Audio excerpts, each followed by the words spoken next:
Ningangizwa-ke kabi bazalwane, ngiqondile ukugxeka imishado yabantu, kodwa ngithi namhlanje ngeke ngikhulume ngendaba enkulu ejulile yomshado.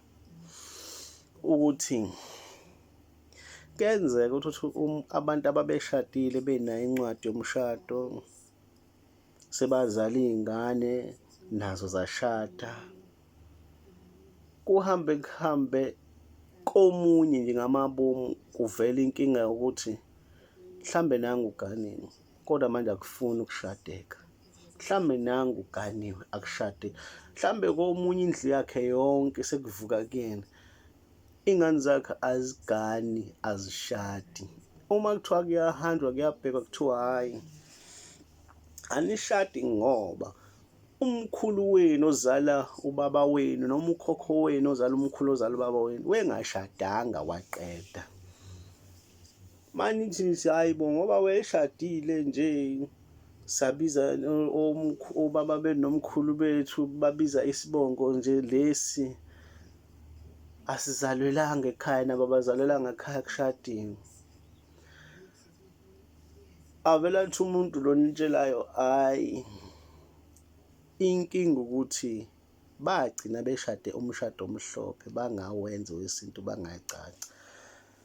So la ngifuna ukunyathela khona-ke nami ngilungise khona ukuthi umuntu omnyama ngaba umXhosa, ngaba iVenda, ngaba iNdebele, uMpedi, umZulu,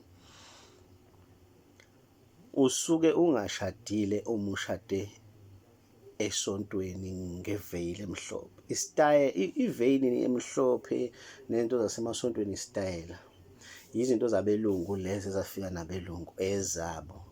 Kodwa-ke thina ngokuthi basikholonize, basifida yonke into ephilwa yibona ukuthi thina siyiphile, siyisekele, siyibone i-right idlule yethu.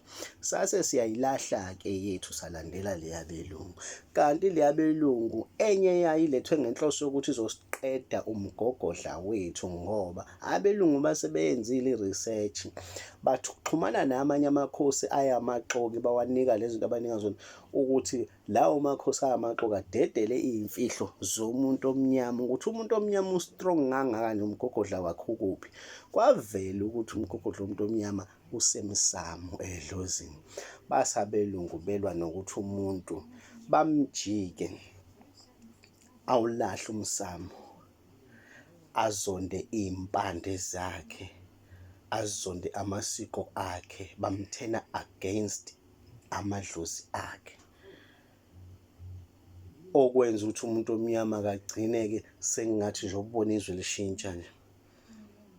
Izwe lishintsha kangaka njengathi lokhu ekukhalwa, yebo ngiyavuma imisebenzi ayikho, kodwa sinesandla nathi bantu abamnyama ukuthi izinto zingasihambeli kahle. Sekukhona amasiko esesawalahla. Umuntu omnyama ukuze kuthiwa ushadile kufanele umakoti ahlabe inxeba enkomeni emzini mayefika, kushawe inkomo eziwu-2, lenye izobhotshoswa umakoti esiswini ayifake imali emhlophe, egqoke ngaleso sikhathi yena egqoke isidwaba, asine esigcaweni umakoti. Ngiyazi ukuthi lento engiyikhulumayo izoba nzima nakabanye, kodwa yona iyiqiniso. Umakoti angeniswe ngesilwane emzini, aqala akhishwe kubo ngesilwane, aphinde angeniswe ngesilwane emzini, athelwe ngenyongo, enziwe ilunga lakhona kulowo mndeni. Nokwakwenza ukuthi imishado yakuqala-ke ibe ilikhuni ukuthi ngathiwa ine-divorce. It was a rare situation to find ukuthi kukhona abantu asebehlukana ngale ndlela ukuthi sebefuna ukuthi kuhlukanise yonke into ukudatshulwa kancwadi yomshado ngey'khathi zakuqala, ngoba umshado wabo nomgogodla wawubikwa emsamo wasikwa emsamo. Umakoti weseyilunga lomndeni, ilunga lomndeni ungalilahlaphi. So omakoti banamhlanje abasabe amalunga omndeni abala beshadela khona, ngoba kugcina kushadwe esontweni, kwenziwa izinto ngesiLungu, kusikwe ikhekhe. Ya ngiyavuma azilungile zenziwe lezo zinto, kodwa engathi into yokutsaka nokupensa nokubukwa ungayenza after usuqedile excuse me, ngewusiko newumgogodla nezoqinisa lento oyenzayo. I-foundation iyona nto yokuqala before uqhamuke nezinye izinto-ke zokushow off-ke ngizoshowana. Kodwa-ke njengoba sengishilo ukuthi umshado uma ungashadanga ngesintu noma ungabikela amadlozi ngalo wesilungu, but kudingakala inyongo yokungenisa umakoti abikwe emsamo. Umakoti uthelwa ngenyongo. Bayazi-ke abantu abadala-ke abashada ngaleyo ndlela nabasha bakhona abashada ngaleyo ndlela bayayazi lento engiyikhulumayo. Abanye abazi nanokuthi ngikhuluma ngani, kodwa nje umakoti uthelwa ngenyongo abikwe emsamo. And ingalelanga eshado kwangempela, ingalelanga eshada umshado wesintu ezokwaba lapha esigcawini, ezosina lapha esigcawini, ezobhobosa isisu senkomo la ekhaya, ayifake imali emhlophe esisuswini senkomo lezo. Ushadile-ke lowo makoti, naleyo ndoda ishadelwe kwangempela, ngoba lowo mshado wakhe usuzogadwa yidlozi. Umakoti uqobo lwakhe usezogadwa yidlozi lala ekhaya ukuthi angabe sabalula ukuphuma la ekhaya, angabe sabalula nokudlala amanye amadoda ngaphandle. Yingakho-ke lowo nkosikazi oshade kanjalo kuthiwa kuyibhadi ukujola nomuntu oshadile, ngoba usuke uyoqala impi kwelinye idlozi lakomunye umuzi uma usukela umakoti wakhona oshadile, sengisho lo shade kanjalo. Ake labanye bamaveli amhlophe angigxeki, kodwa bengimane ngisho nje izinto ekuyizona ey'balulekile, nabo babona be-right ngalo akwenzayo. Kodwa kulula kwalowo muntu okanjalo ukuthi aphume adivosi, kulula nokujola. Kahle kahle okonke okwabo kusuke kusephepheni kuphela. Thina abantu abamnyama siphila impilo yephepha kuphela. Ingqikithi yethu isemsamo, njengoba namhlanje siney'bongo ngalabantu abakhona emsamo, amagama abo lesiwasebenzisayo esweni sey'bongo, amagama abo. So kubalulekile ukuthi izinto esizenzayo sizenze ngendlela ukuthi sabantu abamnyama. Yebo abelungu basinika inkululeko, kodwa babazi le nkululeko ukuthi izosidaka, izosidida, izosidukisa futhi. Babekwenza ngamabomu okuningi kwayo.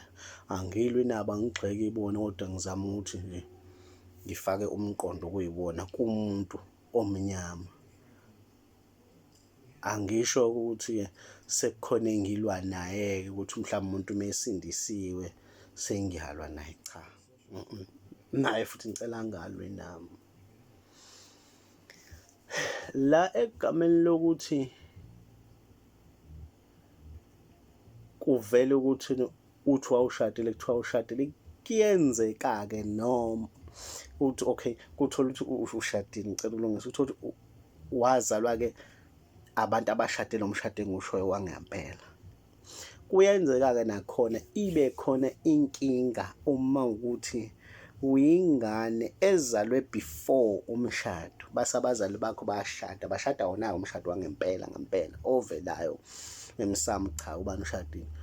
Kodwa inkinga kuwena ibe sekutheni mhlawumbe ngalesi khathi wazalwa before umshado, awubangeke uma uzalwa before umshado wenzelwe into yokukhishwa komalume.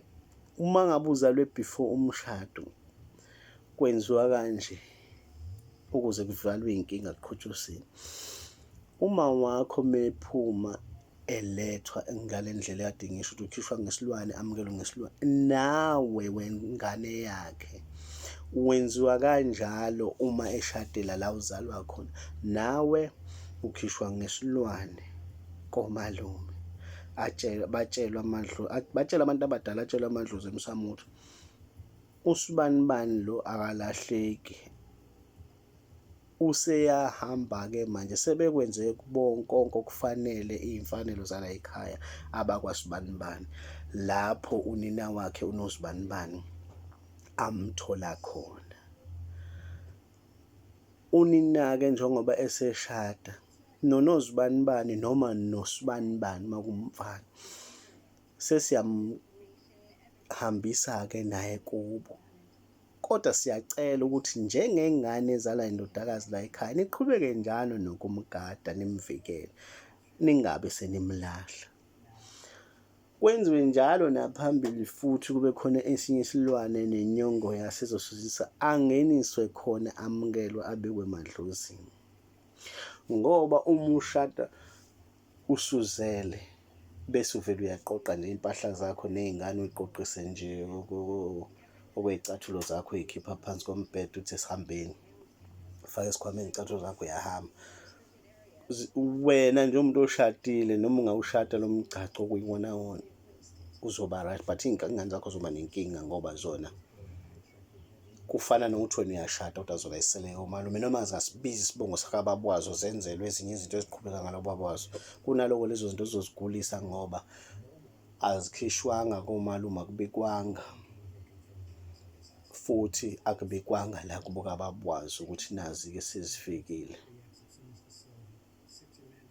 Sengikhulumela lapho-ke ingane esuke izalwe before umshado, uma ubile khona umshado, ukuthi kwenzuka kanjani mese sefanele ifike ngala esayidini lakababa wayo, ukuze ingaloke isala ney'nkinga. Ngoba ungaze uthi uhamba abantu ababonayo baze bagcina bethi yazi awuveli wena ey'nganeni zala ekhaya, kanti awuveli ngoba ubikiwe, hhayi ngokuthi mhlambe uma wakho wenza ini amanyundululu, wazalwa ngaphandle. Cha, awuveli ngoba awuzange vele uvezwe emadlozini.